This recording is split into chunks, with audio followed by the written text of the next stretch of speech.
পুরীর মুখে নদী বাঁধ ভেঙে ডুবে যেতে পারে পূর্ব ধলাই। চাঞ্চল্য এলাকায়। সুইচ গেটের ওপরে পূর্তর সড়কে ভূমিধস, ঢুকছে রুকনির জল। ধস রুখতে পালংঘাট পুলিশ ফাঁড়ি ইনচার্জ দিলেন 10 গাড়ি বালু। প্রশংসায় পঞ্চমুখ ধীরেশ্বর দাস। ঘটনাস্থলে ওয়াটার রিসোর্ট বিভাগের কর্মকর্তারা সহ এসডিও, স্থানীয়দের সহযোগিতায় চলছে গর্ত ভরাটের কাজ। ভূমিধস অব্যাহত। নদীর জল বাড়ছে তীব্র গতিতে। বিচ্ছিন্ন হতে পারে যোগাযোগ ব্যবস্থা। সন্ধ্যা 6টা থেকে প্রায় সারা রাত বালুর বস্তা দিয়ে জল আটকানোর চেষ্টা ব্যর্থ। আমরা এই যে সুসগেটে ফ্লাডের যে একটা বাঁধ ভাঙা আরম্ভ হয়েছে, এটা লাগে আমরা পালংঘাটে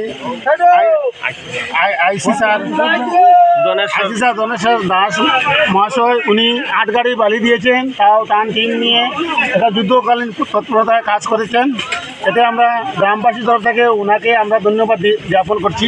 কি যেতে ধন্যবাদ দিব ওনাকে আমার বলার মানে অন্তঃস্থল থেকে আমি ধন্যবাদ দিচ্ছি। আমাদের গ্রামের অন্তরস্থল থেকে কি যে ধন্যবাদ দিব।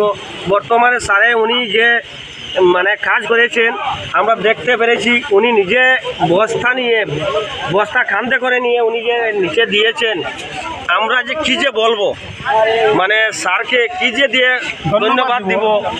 বর্তমানে স্যারে 8 গাড়ি বালি দিয়েছেন। স্যার উনি বর্তমানে স্বয়ং এখানে উপস্থিত আছেন। উনি বলছেন যে আমি যত সময় কন্ট্রোল না হব ততক্ষণ পর্যন্ত আমি এখানে থাকব।